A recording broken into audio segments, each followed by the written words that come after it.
Hi everyone. ഇന്നെന്താ പണി? വെറുതെ നട്ടപ്പാതിരിയാണ് ഇപ്പൊ. നല്ല മഴയും പെയ്യും, അടിപൊളി വൈബ്. ഒപ്പം ടിവിയും കാണാൻ ഒരേ വൈബ്, മോഡ്.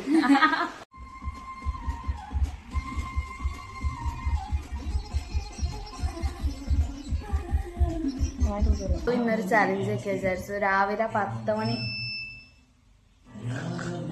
10 മണി വരെ നമ്മട് ഉറങ്ങാതിരിക്കണം.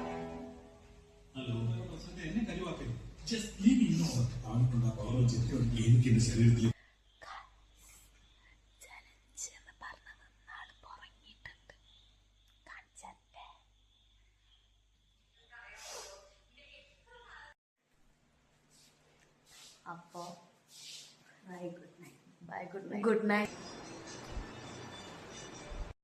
ഇതാണ് ഗൈസ് ചാലഞ്ചിന് പുറപ്പെട്ട രണ്ടാൾക്കാരുടെ അവസ്ഥ.